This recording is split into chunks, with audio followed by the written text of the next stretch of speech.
what happens when a successful CEO goes from an anonymous Bitcoin Twitter account to taking his company public to buy more Bitcoin. In this episode of Bitcoin for Millennials, I talk with Scott Ellam. He spent years building a profitable business and quietly advocating for Bitcoin under a pseudonym and putting Bitcoin on his company's balance sheet.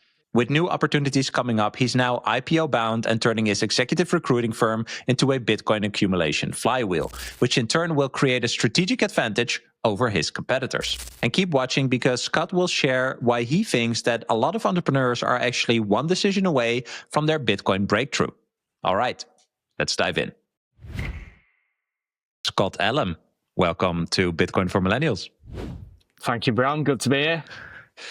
Well, good to see your face. You have been anonymous on Bitcoin Twitter or Bitcoin X until now. So we were joking. This is your coming out as the Bitcoin maxi that you are.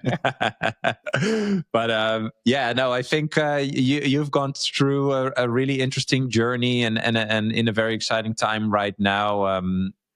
From like personally being a Bitcoin maxi to putting it on your company's balance sheet to now working on an IPO. So I'm interested to learn more about your journey and walk through that. And maybe that's just a good place to start. Like what started your initial journey into to Bitcoin and what eventually drew you to start talking about it on Twitter anonymously at first, right? But just trying to contribute, right? Like sharing your thoughts. Yeah. I think that's what a lot of people experience when they dive into Bitcoin. Yeah, of course. My journey probably started 2 years into running the private business. So a little bit of backstory on that. You've got 2 years. I set up a business that you could call a self-sovereign business. It's me starting it, and it's a laptop, and it's a phone. And the business has grown into what it's grown into today under the exact same principles, which is tenacity, relentlessness, matching people and connecting high-level senior executives with companies around the world who need that talent. So from 2014 to 2016, I maybe have heard of Bitcoin a couple of times, but I've not really paid it any attention. And as you're building a business, so it's an international executive recruitment company just to set the foundation of what type of business it is. So low forward-looking liabilities, you're generating cash. So when it's me on my own in them first few months, I might place an individual with a company. We have a sizable fee compared with what my previous basic salary would have been. And then in my first few months, I placed quite a senior individual, and the fee will have been more than what my previous basic salary would have been at 23 or 24 years old in one placement. So I immediately do what everybody in their early 20s do with the money when it comes in, and I buy things that depreciate heavily in value over 12 months, but are great to drive. And I've still not got a house. So I've grown up with a store of value mindset, and I've grown up with a kind of a proxy feeling that currency is devaluing. But over that first 2 years of running my business, I'm employing people and I'm saying to them, I want this business to last forever. And in the future, I want the people who build the business with me to have a part of the ownership of the business. And I'm building a vision and a dream, if you like, for me in the business that I'm not quite sure how I'm going to execute, but I'm confident I'll find a way.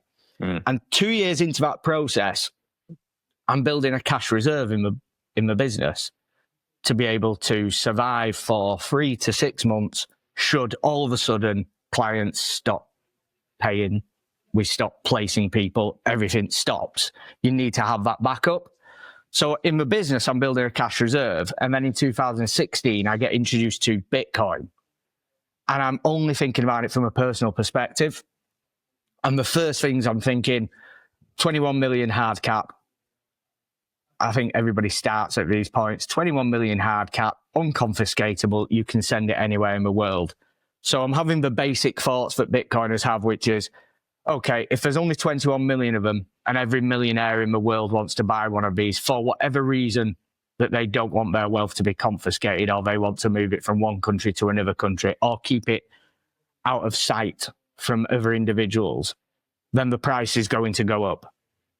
And the afterthoughts of it's non-confiscatable, you can send it anywhere, are just seeping into my mindset from 2016 to 2018. And when I look back at some of the messages I sent into groups of friends who are still yet to adopt Bitcoin, you think that was a very intuitive foresight I had there, but it's worded in such a terrible manner that maybe I've let my friends down. And it's 2016 to 2020. I'm on the number should go up journey. So you sat there watching it. I think it went up to 17,000 British pounds in maybe 2017. And I was sat at an event, and there was one guy who's also in my industry. It wasn't an industry event, but he had a recruitment company. He was the only other person there who'd heard of Bitcoin, and he had a Bitcoin. And we both sat there and we thought we'd made it. I remember thinking, this is it. We've cracked the code of personal store of wealth and making money. And then a couple of months later, we both texted each other, and I think it was back down at like 10,000, then 8,000, then 6,000.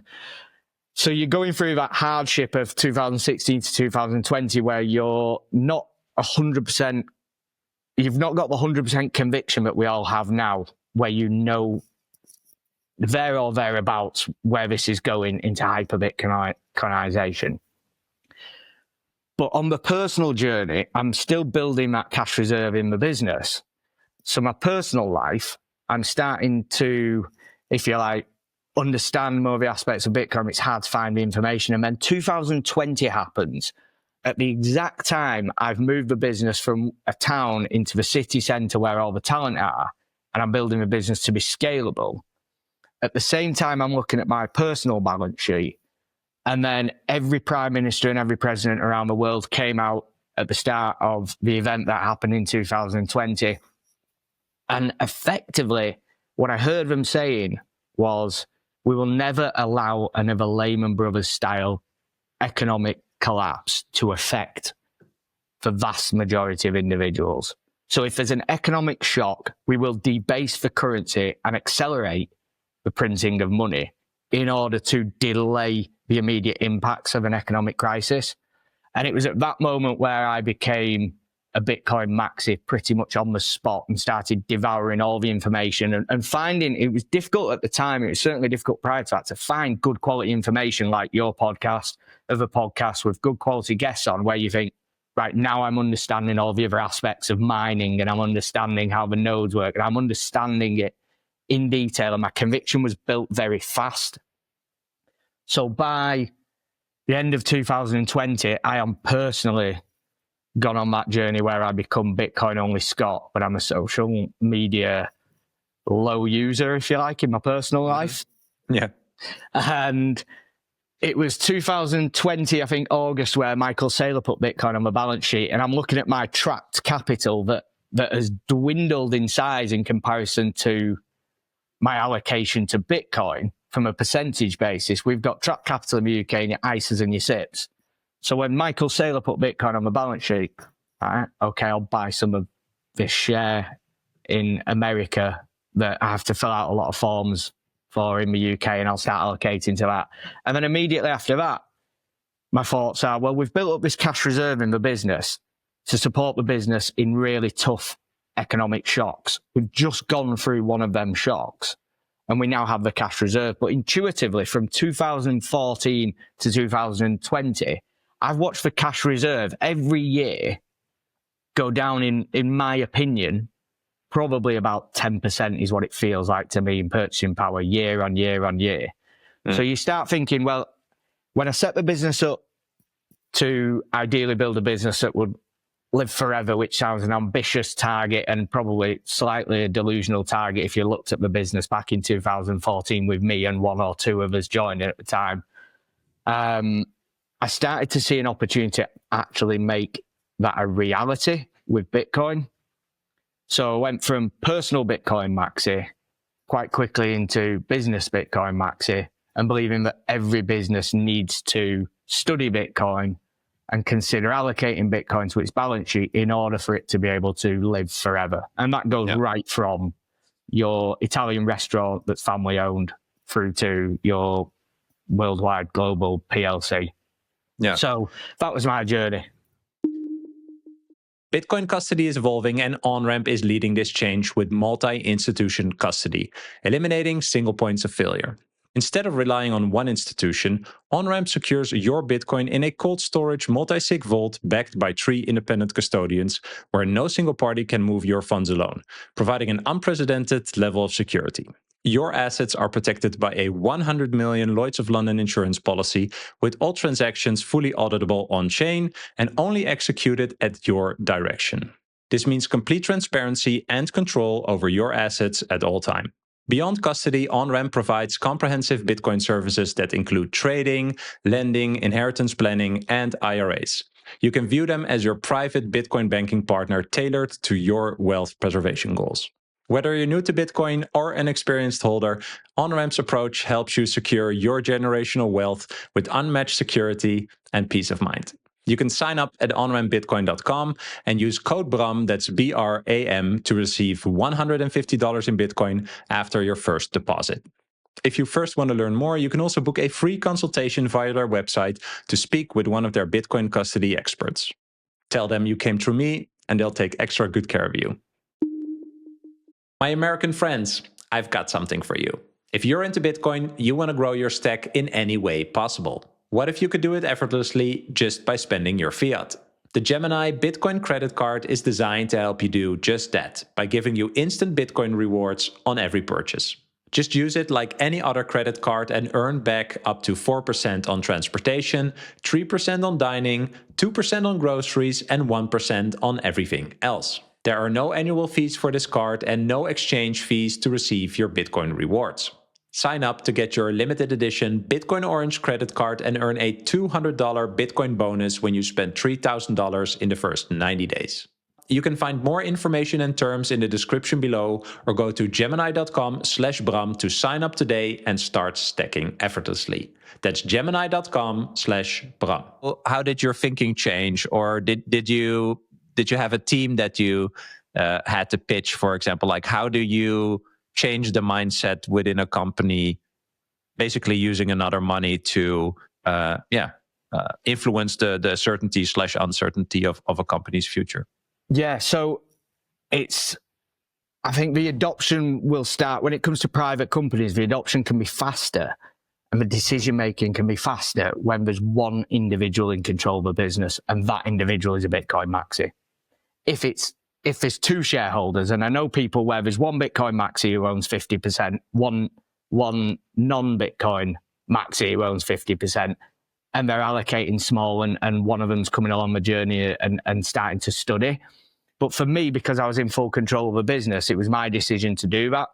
What had prevented me from probably considering it and doing it was seeing somebody else go first and seeing Michael Saylor do it in a public business. And then the other aspects, you have the risk that, you're right, people consider their decisions and consider the impact of their decisions and the second and third order effects far more when they're running a company. And that's because you have a responsibility to the staff. Yeah, exactly. And you have a responsibility. You feel the weight of their mortgages, their children's costs, their families. But when your conviction is so high from a personal basis, and you know it's the right thing to do on behalf of the business, that allows you to take that, if you like, what other people would perceive as a risk, and take what you can see and you are convinced is the opportunity. So the third sort of hurdle to cross is the regulatory hurdle. And in Britain, it's still to this day difficult to open a Strike account. You've got to fill in forms, you've got to do self-declarations, you've got to wait for a 24-hour cooling off period, and then you're allowed to put... Are you sure? Are you sure? See how you feel in a day. And it's just to try and get people to forget to do it, isn't it? And just put them barriers in for people who are coming onto the journey. And they also, they're limited to put £5,000 from your bank in there, and you're limited to 10% of your salary, I believe, is the limit that you're allowed to allocate over a year into an appreciating money. from a depreciating money, which kind of marries up with, if one of them's going down 10% and one of them's going up 10%. But that said, I'm making that decision, but I didn't have to convince people. I just had to help people understand why I was doing it. And the people I had to take on that journey with me were management accountants who never owned Bitcoin and didn't understand Bitcoin. And then my executive assistant who would understand more detail about the business than any of the other staff. So I did that, but my conviction was that high that the first week we were buying Bitcoin was October 2021, and it was at £41,000. And a couple of weeks later, I believe it was at £51,000, and then it went back down to 41,000, and then it went to 30 and 20 and 16,000. And when we went through the sort of audits for the preparation to the IPO, I'm buying every day throughout that period, or we were doing either daily or weekly buys, depending on what the best way to accrete Bitcoin per share for the private company was at the time. And I have to say the management accountants were slightly bemused, but it wasn't their decision. So they were asking me, are you sure you want to continue buying this asset every day? It seems to every month your balance sheet is shrinking. But I knew where we were going. And by the time we got back to 33,000 British pounds, I presented to the staff about Bitcoin, because I was given the opportunity to, by one of them requesting that I talk through allocation of capital, because they are, generally speaking, our industry, quite low basic salaries, high earnings. So I'm not in a position where I am able to give any advice. But what I can do is talk them through the history of money, and then talk them through asset classes and DCAing. So we got to 33,000 British pounds, and we were up significantly higher on the investment in Bitcoin than you would have been had you bought gold or the S&P over that time period. And seeing the visual of the chart going down and not quite as up as it was, but still being at a higher return than traditional asset classes, was an eye-opening moment for the staff, and just laid the foundations for me to start drip feeding the information to them at the right time so they could understand what the business was doing with its balance sheet as a private business.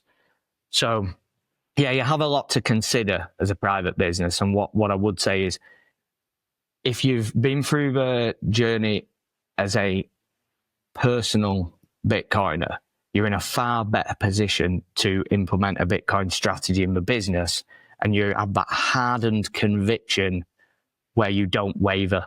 And I think that's very important to have. And that proof of work is impossible you can't cheat. You can't speed up the process for yourself. You have to go through that journey. Whether we will ever see that journey again, or it will just go up forever now. Yeah. I think we're all cautious of saying, but we've felt like that before. So, yeah. So for people that are entrepreneurs, and perhaps, I don't want to say a bit on the fence, but just for you sharing like your thoughts of applying a Bitcoin, balance sheet strategy for your company, how do you see it as a long-term differentiator, or like a solid piece of your financial strategy, rather than, some speculation or short-term play? Like how does it actually help you run your company as an entrepreneur and in this case the founder? So as a private business, the benefits are your balance sheet becomes an asset, not a liability, over a longer period of time, which gives you the foresight to plan further ahead. There are ways in which you could make your business more attractive and ways in which you can improve your business as a private business. But for me, the conclusion I quickly came to, and 2 years ago I had a discussion about doing an IPO and running this kind of playbook, but it just was not the right time for this business from a regulatory perspective and from the staff in there's perspective. If I'd have done that at that time, that puts additional risk on the business, because the regulatory landscape in the UK was uncertain. Other companies have led the way and cleared a path through that regulatory landscape in the UK, which has given me the opportunity to now follow a not well-trodden, we're probably 5 months into it in the UK, but a trodden path nonetheless.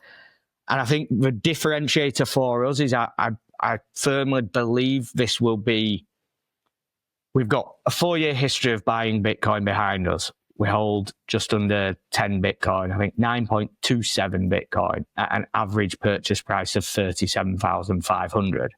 That in itself, by going from anonymous to going public and being open about our Bitcoin strategy and our history, hopefully helps other entrepreneurs in our industry and in other industries around the UK understand that, okay, that was the journey they went on. That was the price action at the time, an 80% drawdown, but here's where they are now.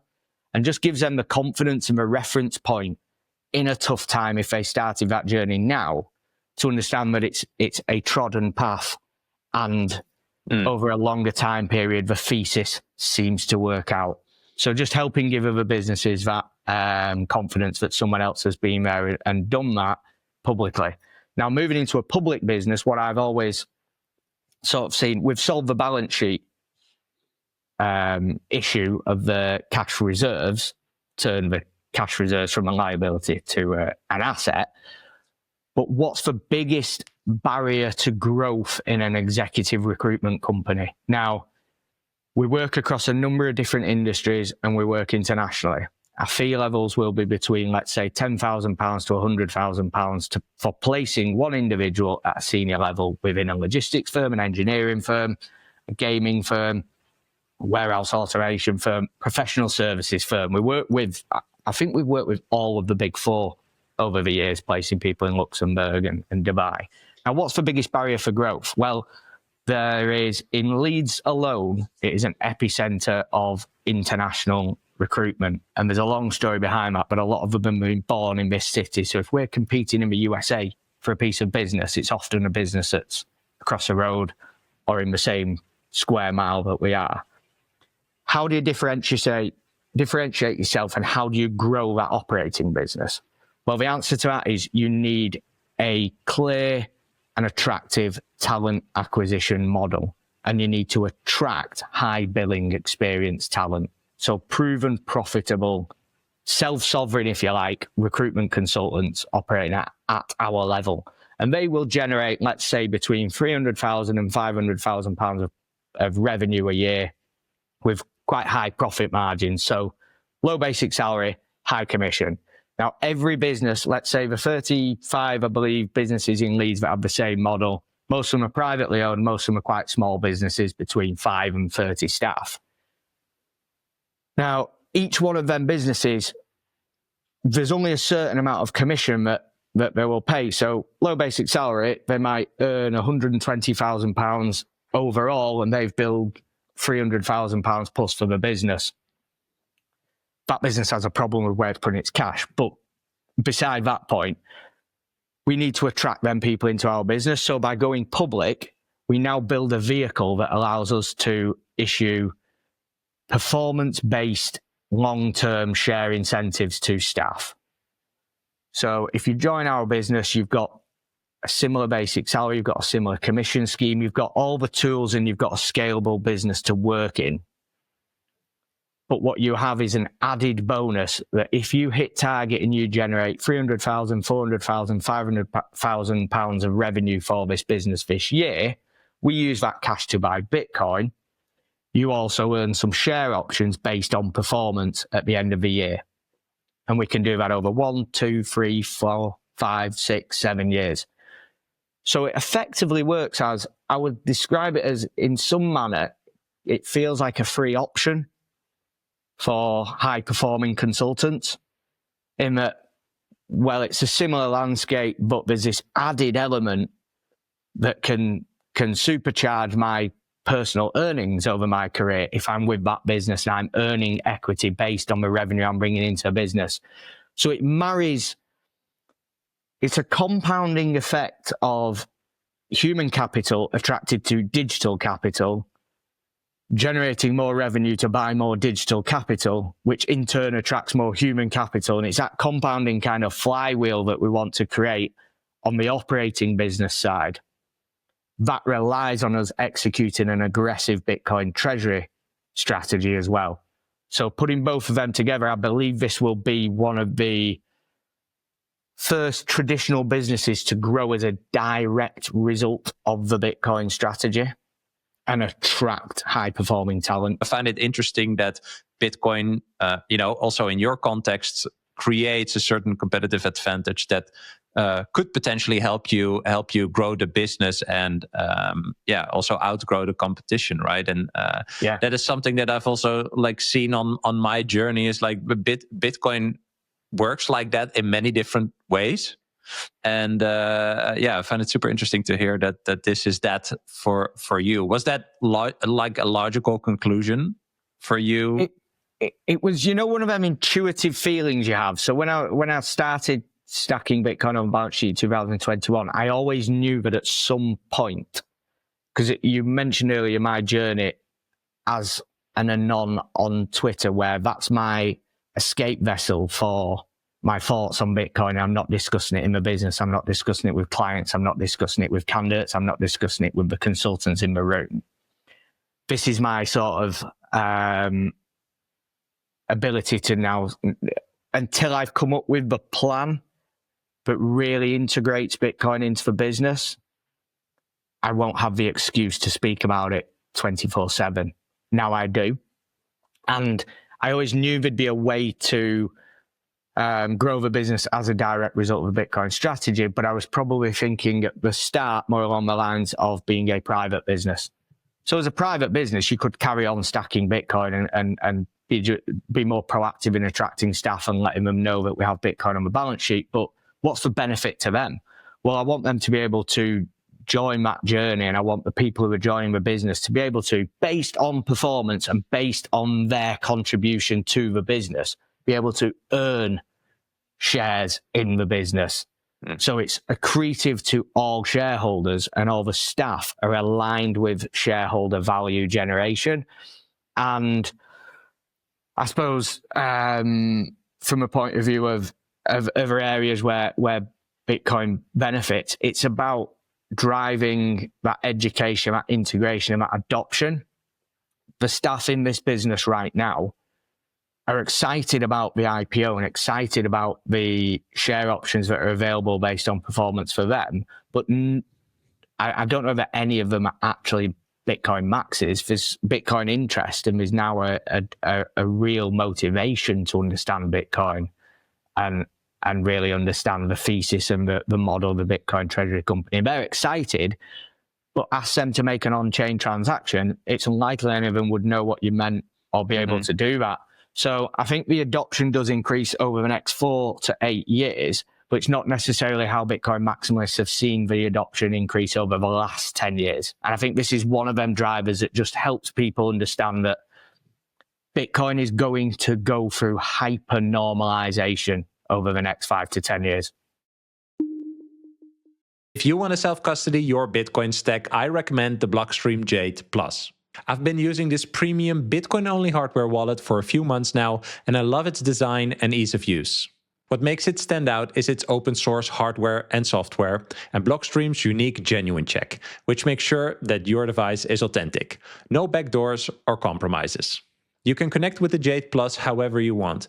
Bluetooth, USB-C, or you can go fully air-gapped with its built-in camera for cable-free QR transactions. The metal case feels solid and the color screen is easy to read. And it connects with your favorite Bitcoin apps like Blockstream Green, Sparrow, and Electrum. Get your Jade Plus today at store.blockstream.com and use code BRAM to get 10% of your entire order. Let's talk about something a lot of people don't think about before it's too late. Where are you storing your Bitcoin seed words? Are they truly secure? I found my solution with Stampseed. They now offer both 12 and 24 word titanium plates, so whether you're securing a hardware wallet or a multi-sig setup, they got you covered.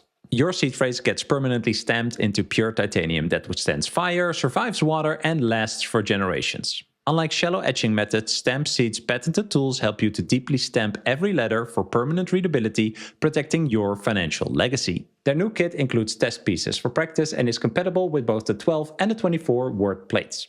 Paper seed phrases are a disaster waiting to happen. Secure your Bitcoin with Stampseed for decades to come.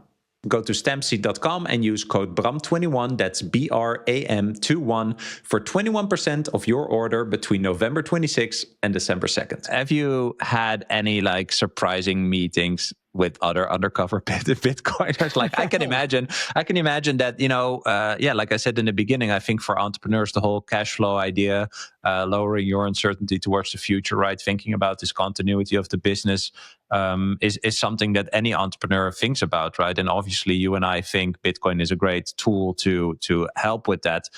So I can imagine there are other undercover Bitcoiners that you might come across that are perhaps also not really public.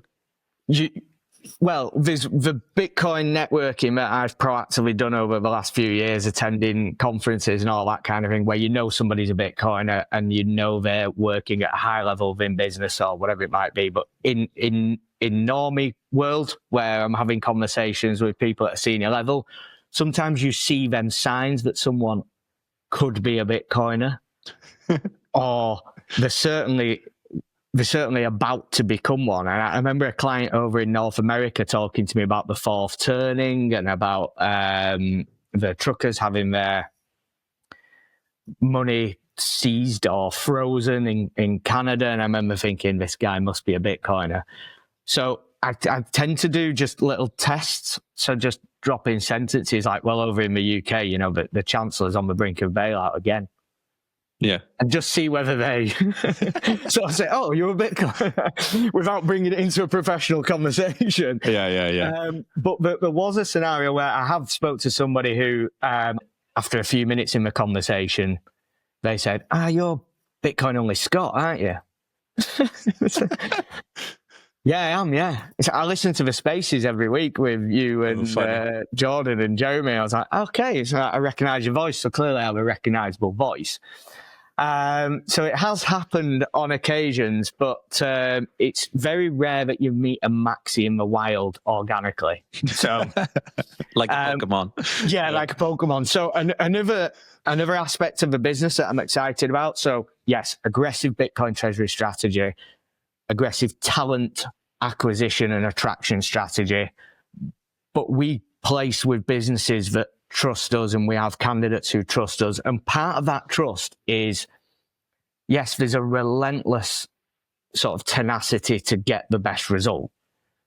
But one of the other core ethos of the main operating business is integrity. And what that looks like in reality is, if you promise to do something, you do it, or you do the right thing, regardless of what you want to do. You do the right thing.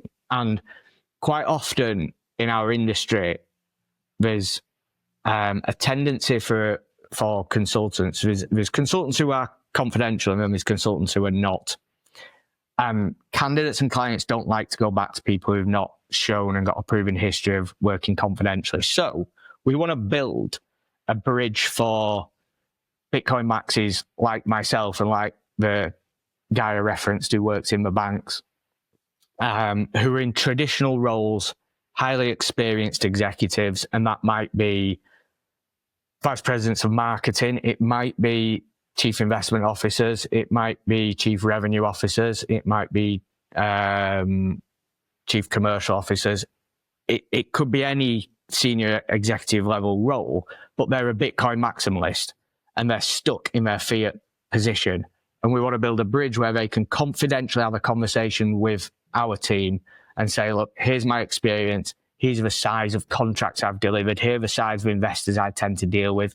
Here's the size of the marketing budget I manage and the results that we've had. But here's my Bitcoin journey. And here's how high level conviction I have in Bitcoin. And here's the reasons I want to move into a Bitcoin focused position.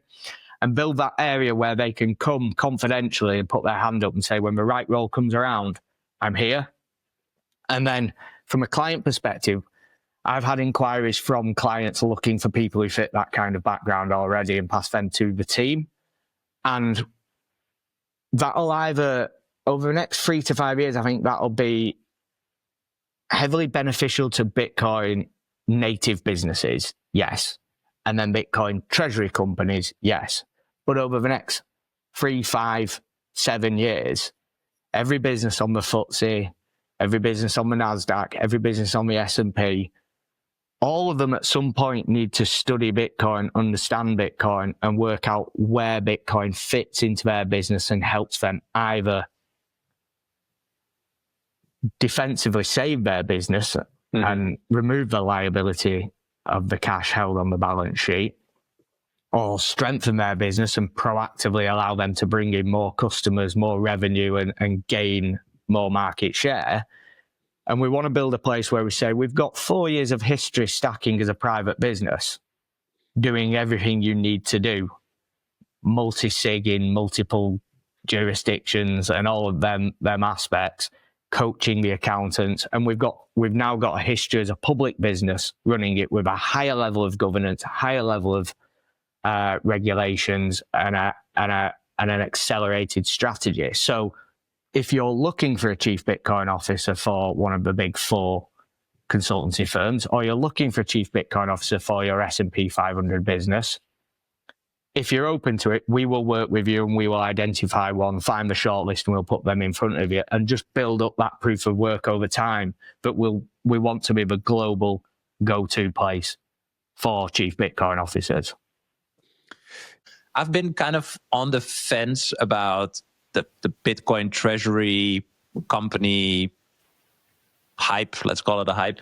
How do you go from a private company with Bitcoin to a public company with Bitcoin, in a sense that when you reach more people, right?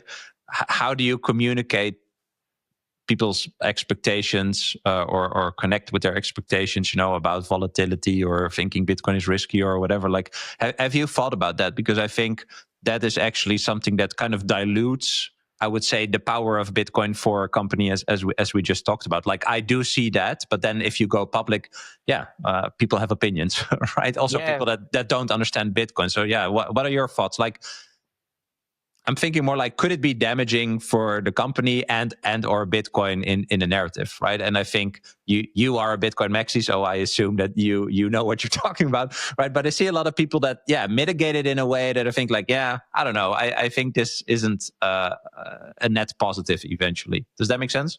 Like, I just wonder what you think about that. I enjoy speaking to people who are yet to understand Bitcoin. So throughout this entire journey in preparation for the IPO, you're speaking to investment banks and you're speaking to a number of different stakeholders in the journey who are yet to be familiar with Bitcoin. And from the start of the journey a few months ago to now, you're already seeing a different approach to the conversation. And I've left meetings last week with somebody who is an ex-European managing director of probably the most famous bank, you would say, related to Bitcoin, but not a Bitcoin bank, but one of the big Wall Street names. And he's now running another big global capital player. And I've sat with him for an hour, and it's 30 minutes on this business and this business's model and plans for this business.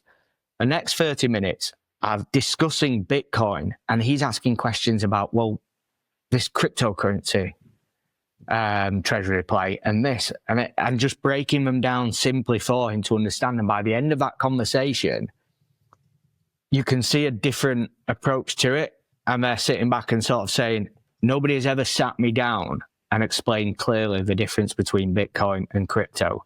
And nobody has ever explained to me the difference between or the characteristics of Bitcoin that allow it to self-protect against regulation, against government bans, and self-audit in terms of they're worried about anti-money laundering, about KYC and things that they've heard. And then when you're explaining about the on and the off ramps and that being the point, but moving between the network inside is all traceable.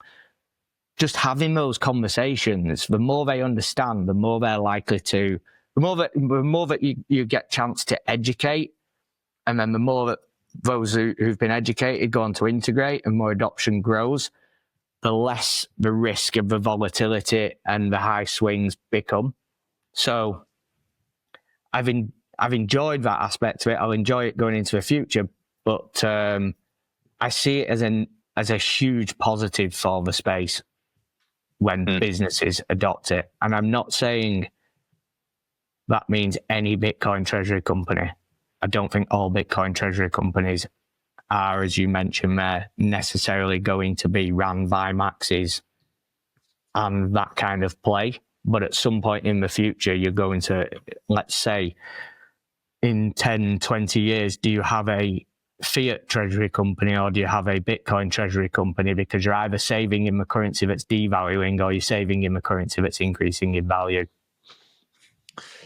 I think it's just very interesting to follow in general. So I'm interested in anything, I'd say, that touches Bitcoin, but with new stuff like this, I'm just also wondering, like, some stuff will blow up along the way. You know what I mean? Like there will be stuff that goes wrong. So I think that's inevitable, and I think that also, puts something on negative on Bitcoin for certain people, right? But I mean, as we've seen in the past 16 years, in that sense, Bitcoin is anti-fragile, and perhaps those events are necessary to kind of like teach people. Educate. Yeah, exactly. Like, how do you handle Bitcoin, right? Like, you need to understand it before you have to feel the mistakes to learn. That's what I think. And everybody's been on that journey, and people are hyper alert in Bitcoin and hyper aware. Those who've been in Bitcoin for 4 years, 8 years, 12 years, kind of defend the network. If you've got with our business, people or human capital and digital capital, and in Bitcoin, you've got, it's people driven in reality, and those who've been there in the early years are kind of the filter and the defense against the future, as you say, the future high risk strategies that you might see, and they're hyper aware of them. And I think it comes down to, obviously, the business model. And I believe we have a business model where it will be the first traditional business to grow as a direct result of the Bitcoin strategy. I look at businesses and you look at the leadership, and you want to make sure that they're a hardened Bitcoiner who understands the volatility and can emotionally deal with the volatility. And if a new company decides to adopt a Bitcoin strategy and goes very heavy early on, that might not be healthy for the leadership.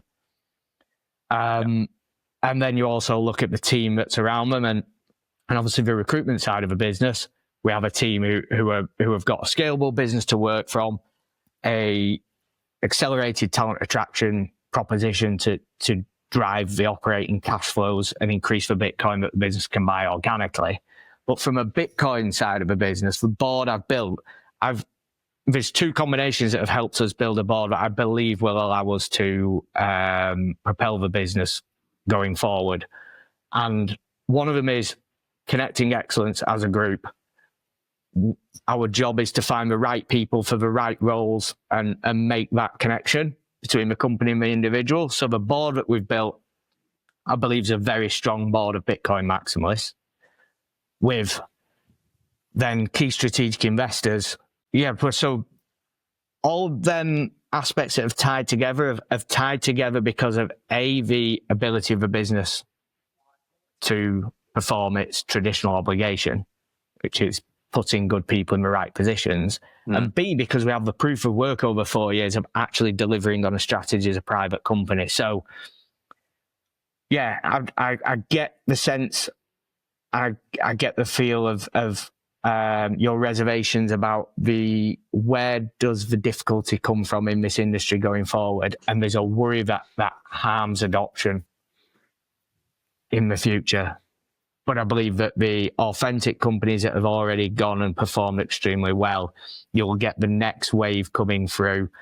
And then eventually every business will become a business that holds Bitcoin for the long term in some manner, or generates Bitcoin through the medium of exchange, a business that's selling to consumers. Once you've been on that journey as a leader, why would you want to not accept Bitcoin? There's very little reason to. I agree. That's what I'm sometimes also surprised by, right? But I do think there's a certain sequence, right? Like I think the store of value comes from before medium of exchange, right? Like, why do I want to receive it as a reward in a value exchange if I don't understand that this is the best, money to save in? So I think you need to understand the saving part first before you want to also get it, right? But that will be in due time. I do think that, for example, when Bitcoin adoption grows, more people adopt Bitcoin, they will also understand that the incentive structure with Bitcoin is aligned between the people that do value exchanges, right? So if I want to redo my garden, whatever, and there's 4 offers and one guy asks for Bitcoin, I know instinctively that he is more aware of what we are trying to establish in terms of the value exchange and what that Bitcoin is worth and how he's incentivized to build real value rather than the people that ask euros or dollars or pounds for it, right? So I do think that will also change over time. And in that sense, Bitcoin could also become this competitive advantage if that is something your business just accepts, right? Or says you get a discount when you pay in Bitcoin, for example, it's right? It shows huge motivator. Yeah. Mm-hmm. Yeah. It's a huge motivator for quality. And if businesses have a business, first of all, yes, they've got to study Bitcoin. It's got to fit where they are on their Bitcoin journey. But when you mention there about a small business accepting Bitcoin for payment, you'll look at all 4 options that you mentioned. Which one is going to build something that lasts longer on the basis that and do a higher quality job for you on the basis that when you recommend them to your friends are likely to be Bitcoiners and also likely to be paying in Bitcoin. By the time they're doing the next job, they're looking at the value of their money increasing over that time. You get better outcomes when a business is on a Bitcoin standard because they appreciate the money more because the money is worth more over time. Exactly. Yeah. And that funny how basic it is. Actually, right? It's very basic. Go back to taking complex high achieving high executives back to first principles is a difficult task sometimes, and it can take years.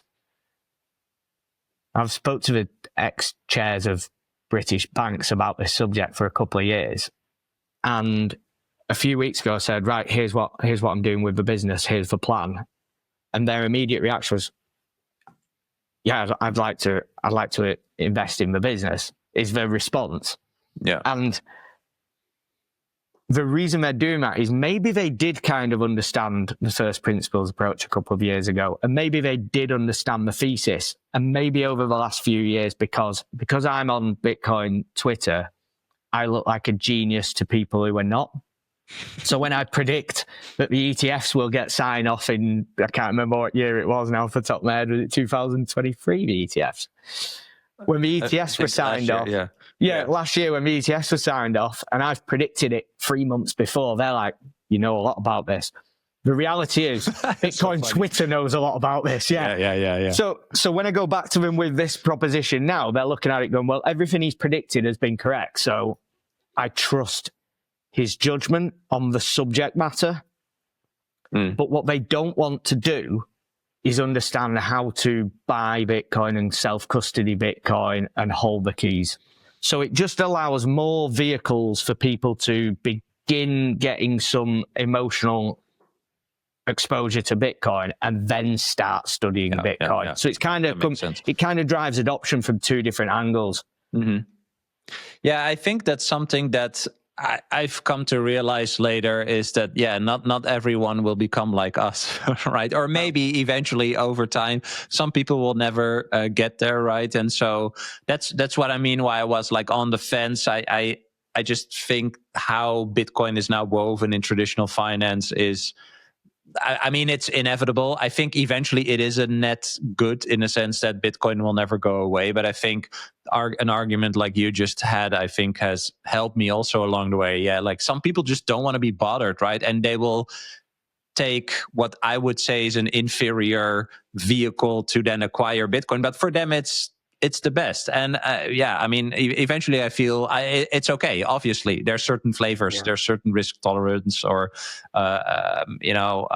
interest levels or whatnot. And so that is totally fine, right? And I think I mean, I see myself as a maxi, but like on this specific thing, I had to like dial myself down and just be like, yeah, okay, you also have to accommodate the world where it is, right? And so, I think that's interesting. I can imagine you also talk to a lot of other entrepreneurs. Obviously, I assume you bring up Bitcoin any opportunity that you have. Yeah. What's like the biggest misconception that you've heard from like other operators, like entrepreneurs, about putting Bitcoin on your company's balance sheet, right? Or talking to them about doing it? Like what is holding them back? Like what is something that they're not seeing? What holds them back is, so I've spoke to a lot of businesses, private businesses, about putting Bitcoin on the balance sheet. And I think what holds them back is actually doing it. So if you tell someone how to do something, but you've not sat there with them and said, click here, do this, now you have it. It feels, the way they build it up in their mind is it feels like a huge task, and it feels like something that they're maybe not capable of doing, and there's a reservation on starting the journey. But if you sit with someone and you say, okay, here's how you download this app. This app's a trusted app that are a Bitcoin-only exchange. Here's how you open the company account within it. Now, here's one reservation overcome. You do not need to, your bank does not see that the money's going from your bank to Bitcoin exchange. It just sees that it's an internal transfer from a business account to a business account because of these e-money accounts. So they will make that transfer. And then if they've made that transfer and they've actually bought a minuscule amount of Bitcoin, having done that, that can open up a whole new sort of mindset of, okay, I can really do this. Yeah. But in the conversations, you have to just go to first principles of Bitcoin adoption before anyone gets close to wanting to put Bitcoin on the balance sheet.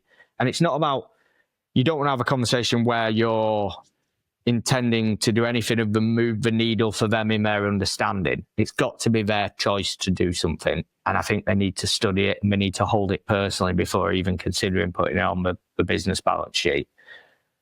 But one aspect that people really miss is that Bitcoin is pristine collateral and will become better and better and better collateral just based on the services that people provide in the future. And as a private business, that's a huge hurdle for them. A lot of private businesses are perfectly comfortable with buying a large property for the company and renting that property out to other businesses even, knowing that they can borrow against the property in the future, but not really seeing any reservation in that taking 6 months to get done and the paperwork and the lawyers involved if they needed it next week. Whereas in the future, I think once you sort of realise that, okay, this isn't just, it's not trapped capital once it's in cold storage Bitcoin. This can be used for the benefit of the business as well. So I think that's probably one of the misconceptions is that once you've bought it, it's not, you can't use it in your business. I think that's a great point. This whole idea of pristine collateral, the fact that you can instantly sell it, pieces of it, by the way, for any liquidity you need, right? Or also use it as collateral instead of being stuck with some sort of real estate. It's these little characteristics of which I think, like, why don't people see that? Like you said, like if you want to sell a property, it takes months, right? And when something exists that's instant, that's already, hopefully is like a signal for curiosity, I would say, right? To be like, okay, what is this thing? Why would people even see that as an option, right? But I don't know if enough people are curious. They're going to become curious. What I was going to say is just on that point, asset-backed lenders will drive past a house and a property and value it based on looking at it from outside. And then they'll go through the paperwork to put the deal together for the business to say, we've had a look at the property from across the street and we're happy to give you £500,000 of working capital against the property based on these pieces of paper. And then if it went wrong in the future, they then have a 6 to 12 months legal argument over trying to gain the rights to actually access it. And then nobody wants to buy it. And it just keeps, once people understand there is a far better system in Bitcoin that drives honesty, drives integrity, drives accountability, whether it's the small business you mentioned that's accepting Bitcoin as a medium exchange, whether it's traditional businesses like property businesses understanding that, okay, our business model might not be the greatest one for the next 50 years. It's certainly been very fruitful for the last 50. Maybe we need to pivot. The smaller businesses will be able to pivot first, and it will be very similar to Bitcoin adoption in that it's the self-sovereign businesses that are able to do this first, then the rest will slowly follow. And not only is it similar to Bitcoin adoption, when you look at the Bitcoin Treasury Company marketplace, like I say, we want to go in with an aggressive Bitcoin Treasury strategy, and we want the operating business to grow as a direct result of that. When you look at the space and you look at the volatility that you see in the Bitcoin Treasury Company space, if you just take yourself back to 2013 to 2017, the mindset looks very similar from some of the investors coming into the space who've not been exposed to this asset before and then maybe not Bitcoin maximalists. Their mindset looks very similar to the 2013 to 2017 Bitcoin adoption cycle, where they're investing and they're hoping for an immediate response over the next 4, 8, 12 weeks to their asset value. And then there's hyper sort of emotional movements over a short period of 12 to 18 months. The reality is we might look back at this in 10 years' time, Bram, and say, if you've got trapped capital, I mean, in the UK, there's 1.2 trillion, circa 1.2 trillion, I believe, trapped in ISAs and SIPs. You've got trapped capital and you just DCA it into the right investments. Maybe that's the route that people will look back on and say is the right thing to do. Just as we look back at 2013 in Bitcoin and say, I wish I'd have just bought every week from that point forward a little bit. Yeah. And I think that hindsight's a wonderful thing, but maybe we'll look back on this in 10 years' time and say, okay, that was the strategy. And what we're trying to build is obviously a business that can, in them periods of time where maybe Bitcoin's flat or Bitcoin's not performing, the business is a separate entity that's uncorrelated to the Bitcoin performance. So we can drive cash flows and accrete Bitcoin per share for shareholders at the same time. And when I look back, when Bitcoin dropped from £51,000 to £16,000, the revenue of this business was going up. So I think people will find, as they study Bitcoin and business owners study Bitcoin, they will find more intuitive, dynamic ways to implement Bitcoin into the business and power their business with Bitcoin. And that's just going to be interesting to see over the next 5 to 10 years.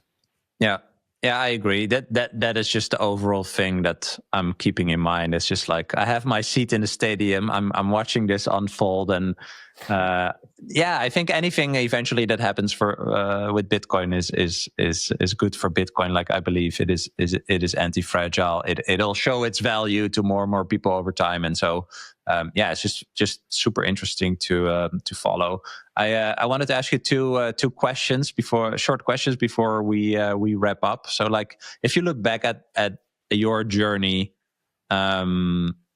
personally and with the company, are there any things you would do differently, or are there any things that you would advise to others to actually do? Maybe something that you forgot and now see that you should have done. In hindsight, you would always do things differently. Mm-hmm. The main driver of what I would do differently would be buy more Bitcoin more consistently at a more aggressive scale as early as possible. But from a business perspective, I'm really thankful for the journey I had, because I made a decision at an early stage in my career to become self-sovereign and start a business. I backed myself to do it, and I'm here 10 years later with the business that I have going towards the IPO. But if I'd have given myself a little bit more time, maybe I wouldn't have had that opportunity, because I did it because I didn't have the responsibilities of family and didn't have the responsibilities of mortgages. So I think my advice looking back on that would be, do what you want to do as early as possible before you have them responsibilities. So for young people thinking about setting up a business, set it up, because worst case scenario, in 12 months' time, you can always go and do what you would have done anyway at an early stage. So start early. And the other piece of advice I would give to entrepreneurs at that kind of stage in their lives would be, businesses are built by people, and people want to help people build businesses as well. So pick the 2 or 3 people who are experts in your space who've maybe done similar to what you want to do, and then reach out to all 3 of them, whether that means actually picking up the phone and calling them, or whether that means emailing and following up, and get the conversation in place, because the likeliness is, if you want to understand their story and you want to understand how they can help, then they probably will help you.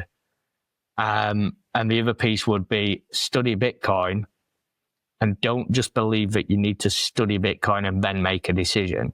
I think studying Bitcoin and tracking your level of conviction with your level of use and allocation is the right thing to do. So getting off zero with a minuscule amount is extremely important in the studying journey. Yeah.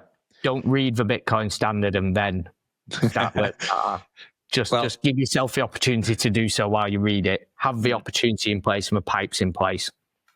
I agree. Maybe this was the answer to my last question, which I ask everyone, which is, what is a core belief that you will never let go of? That sound money makes a sound society. And I suppose from a core belief, that core belief has probably come in parallel with the Bitcoin journey. So it's not something I've been thinking as a child or a teenager. Mm-hmm. But once you've seen it, it's impossible to unsee it.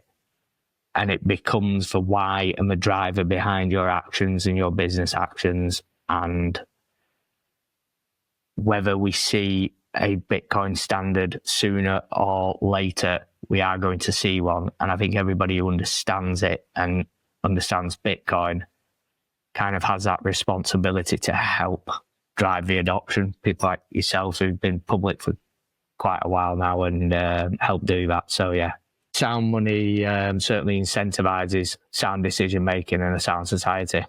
Yeah. Well, awesome, man. Thanks so much for sharing, and wishing you all the best on this journey. Excited to see how it's going to turn out. And yeah, man, let's stay in touch. Thank you. Yeah, thank you very much, Bram. I hope you enjoyed this episode. If you did, you can click here to find more just like it, and click here to find all Bitcoin for Millennials podcast episodes. Also, please like this video if you want to help shine a light on the message of Bitcoin, and subscribe to my channel to stay connected. I hope to see you for a next episode. Bye.